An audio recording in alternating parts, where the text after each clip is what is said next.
Olá pessoal, tudo bem? Na aula de hoje nós vamos entender dois fenômenos muito interessantes. O primeiro deles, que será a difusão, vai nos permitir entender como é que nós sentimos o cheiro de um perfume, ou então, quando aquele colega comeu muito feijão e acabou vindo para a aula com gases depois do almoço, a gente sente aquele cheiro ruim dos gases. Esse fenômeno, que nós chamamos de difusão, vai nos explicar então o movimento de um gás através de outro gás. E também nós veremos um segundo fenômeno muito interessante, que é quando nós temos um balão, uma bexiga, essa bexiga está cheia e com o passar dos dias nós vemos essa bexiga murchar. O que acontece nesse caso? Esse fenômeno, chamado de efusão, também será estudado aqui agora na aula de hoje.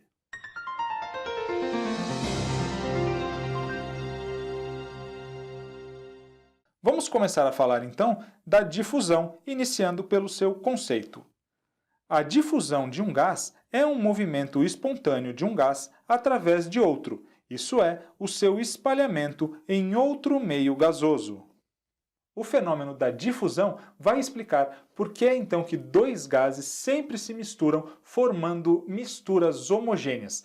Vamos imaginar o caso da poluição. Então nós estamos vendo aquela fumaça preta saindo da chaminé e conforme nós nos distanciamos da fábrica, por exemplo, ou da origem daquela fumaça, aos poucos nós não vemos mais a fumaça preta. Por quê? Porque aquele gás que tinha aquela coloração escura, ele vai se difundindo, se misturando com o próprio ar e então nós temos a formação de uma mistura homogênea. Então dois gases sempre formam misturas homogêneas e isso é explicado aqui pelo fenômeno da difusão.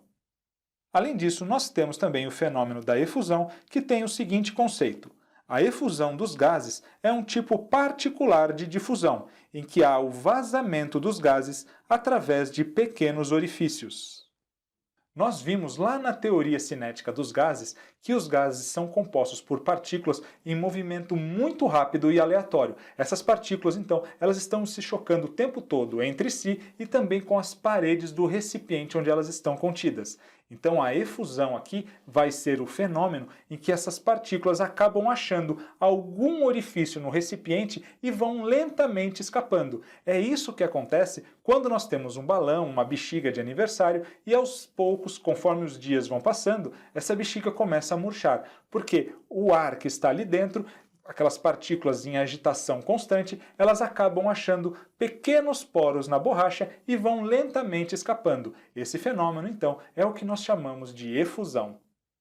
E estudando o fenômeno da efusão, um cientista chamado Thomas Graham criou uma lei que nos diz o seguinte, que em condições idênticas, as velocidades de difusão ou então de efusão de dois gases, são inversamente proporcionais às raízes quadradas de suas densidades absolutas.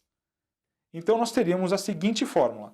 A velocidade de difusão ou de efusão do gás 1 dividido pela velocidade de efusão do gás 2 é igual à raiz quadrada das densidades absolutas desses dois gases, mas essas densidades aqui elas vão estar invertidas. Então veja, nós temos V1 sobre V2 sendo igual à raiz quadrada de D2 sobre D1. Por isso que ele nos diz que elas são inversamente proporcionais às raízes quadradas de suas densidades absolutas. E como nós sabemos que a densidade também pode ser dada pela fórmula pressão vezes a massa molar dividido pelo R vezes a temperatura, nós podemos agora rearranjar a nossa equação da seguinte maneira. Nós vamos ter a velocidade 1 dividido pela velocidade 2 e isso vai ser igual a raiz quadrada, então, no caso do gás 2, nós teremos a pressão vezes a massa molar do gás 2 dividido pelo nosso R, a constante universal dos gases, vezes a temperatura. Tudo isso dividido agora pela pressão vezes a massa molar do gás 1, dividido também pelo R vezes a temperatura. Então, considerando que esses gases estão submetidos a uma mesma pressão, vamos então cancelar as pressões que são iguais, claro que as constantes R também serão iguais e nós podemos cancelar, e eles estão também a uma mesma temperatura, já que eles estão se difundindo no mesmo meio, nós teremos aqui a velocidade do gás 1 sobre a velocidade do gás 2, sendo igual a raiz quadrada da massa molar do gás 2 dividida pela massa molar do gás 1. Isso quer dizer, pessoal, que a velocidade de difusão ou de efusão de um gás é inversamente proporcional à sua massa e também à sua densidade absoluta. Aqueles gases, então, cujas moléculas têm a menor massa e que, claro, terão a menor densidade, vão ter as maiores velocidades. Claro que o contrário também é verdade. Os gases mais densos e com as moléculas mais massivas, com maior massa, terão velocidades menores. Como nós vimos então, a razão entre a velocidade de dois gases é inversamente proporcional à raiz quadrada das massas molares desses gases. E quais são as unidades, então, que nós utilizaremos para calcular essa velocidade? Como nós temos aqui um volume que escapa por unidade de tempo, a unidade mais comum é o litro por minuto, que vai nos dizer então quantos litros de um gás vai escapar, vai sofrer efusão por minuto. Vamos resolver algumas questões? A velocidade de difusão do gás hidrogênio é igual a 27 km por minuto. Então ele nos deu aqui a velocidade do gás hidrogênio e ele nos disse que isso é igual a 27 km por minuto, em determinadas condições de pressão e temperatura. E ele nos dá também aqui as massas atômicas do hidrogênio e do oxigênio. Nas mesmas condições, a velocidade de difusão do gás oxigênio em quilômetros por hora é de... Então veja que agora ele quer em quilômetros por hora, ele quer a velocidade de difusão do gás oxigênio, que é o O2.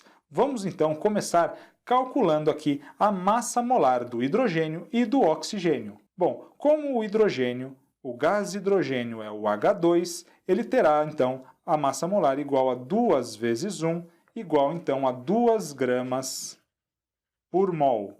Já no caso do oxigênio, o O2, nós teremos então 2 vezes 16, que é igual a 32 gramas por mol. Podemos agora substituir a nossa fórmula que nos diz que a velocidade do gás 1, vamos então colocar aqui a velocidade do gás hidrogênio, do H2, dividido pela velocidade do gás 2, que vai ser aqui o O2, é inversamente proporcional à raiz quadrada das massas molares dos dois gases. Como a massa do oxigênio é 32 gramas, aqui nós teremos então 32, sempre inversamente. Nós temos o hidrogênio em cima, nós teremos agora a massa do oxigênio em cima. Tudo isso dividido agora pela massa do H2, que é igual a 2.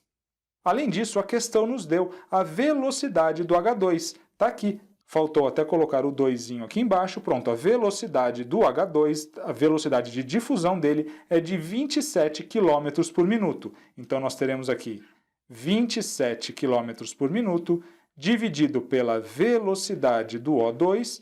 Isso vai ser igual a raiz quadrada de 32 dividido por 2, que é 16.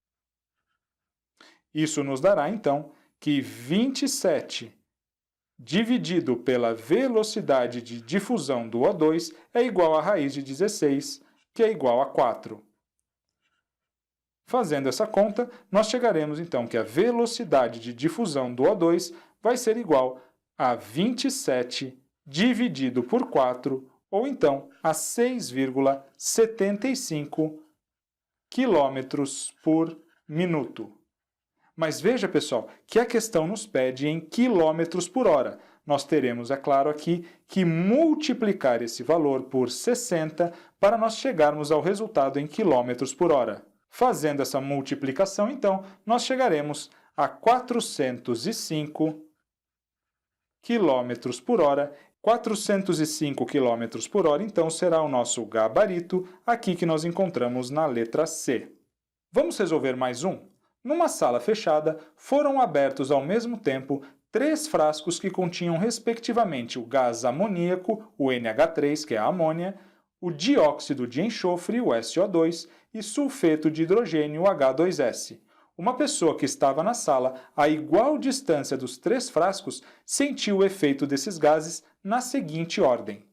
Para resolver essa questão, nós temos que nos lembrar que a velocidade de difusão de um gás é inversamente proporcional à sua massa molar, ou seja, aquele gás que tiver a menor densidade ou a menor massa molar vai ser aquele que vai se difundir mais rápido e que vai chegar, portanto, mais rápido aqui ao nosso observador.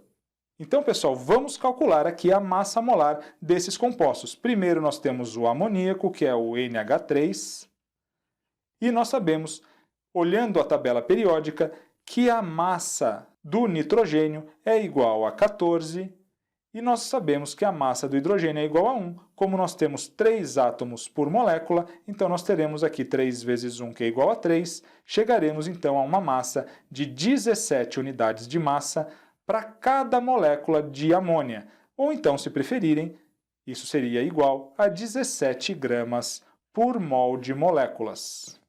Depois ele nos dá aqui o dióxido de enxofre, o SO2. O enxofre tem massa igual a 32 unidades de massa, mais agora o oxigênio, que tem massa 16U, mas como nós temos 2 átomos, vamos multiplicar 2 vezes 16. Isso vai nos dar 32 mais 32, no total, portanto, 64 unidades de massa, e se fosse 1 mol, gramas por mol. E a última, o sulfeto de hidrogênio, o H2S, então vamos calcular aqui a massa do H2S. O hidrogênio tem massa 1, como nós temos 2 átomos, nós teremos um total de 2, mais os 32 aqui do enxofre, no total, portanto, 34 gramas por mol. Perceberam, então, que o NH3 tem a menor massa. Então, o NH3 tem massa menor do que o H2S, e também tem massa menor do que o SO2. Então, pessoal, o NH3 terá a maior velocidade de difusão, assim como o H2S terá uma velocidade intermediária e o SO2 será o mais lento, já que ele apresenta a maior massa. Nós teremos exatamente, então, essa sequência NH3, H2S, SO2. Isso que nós encontramos aqui na letra C, NH3, H2S e SO2, essa será a ordem, então, em que esses gases serão sentidos pelo observador. A letra C é o nosso gabarito. Vamos resolver mais uma? Nas mesmas condições de pressão e temperatura, um gás X atravessa um pequeno orifício a uma velocidade 3 vezes menor que o hélio. A massa molecular de X, então, qual será? Vamos começar lembrando da nossa fórmula que nos diz que as velocidades relativas, então, do gás 1 e do gás 2 são inversamente proporcionais à raiz quadrada de suas massas molares. Então, aqui nós teremos a massa do gás 2 dividido pela massa do gás 1. Substituindo aqui com o que o exercício nos deu, nós vamos então calcular a velocidade do gás X dividida pela velocidade aqui do gás hélio, a velocidade de efusão do gás hélio. Isso vai ser inversamente proporcional à massa molecular do gás hélio dividido pela massa do gás X. A questão nos diz que esse gás X atravessa um pequeno orifício, ou seja, sofre efusão, a uma velocidade 3 vezes menor que o hélio. Então, se nós considerarmos a velocidade de X igual a 1, a do hélio será 3 vezes maior. Então, nós podemos dizer que 1 sobre 3 é igual à raiz quadrada da massa molecular do hélio. O hélio tem massa molecular igual a 4 unidades de massa, e se fosse a massa molar, 4 gramas por mol, é claro. Isso dividido pela massa molar ou massa molecular do gás X. Fazendo essa conta, então, vamos fazer o quê? Vamos elevar todo mundo ao quadrado. Então, vamos elevar aqui os dois lados da nossa equação ao quadrado. Nós teremos, então, 1 vezes 1 é 1 mesmo, dividido por 3 vezes 3, que é igual a 9. Isso será igual a 4 sobre a massa de x, já que raiz quadrada elevada ao quadrado, nós vamos cancelar aqui a raiz.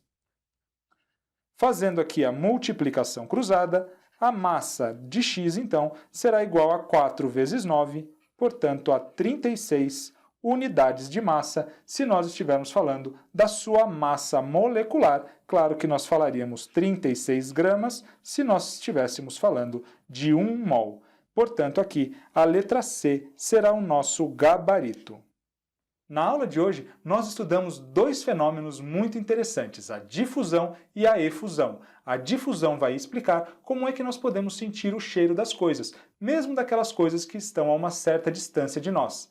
E no caso da efusão, nós vimos então que o movimento acelerado e aleatório das partículas de um gás acabam fazendo com que esse gás encontre pequenos poros e vá escapando pelo orifício, explicando, por exemplo, o que acontece no caso lá do balão de aniversário, que acaba murchando ao longo do tempo. Com isso, nós encerramos aqui o nosso estudo sobre os gases. Um forte abraço a todos, vejo vocês então no nosso próximo módulo.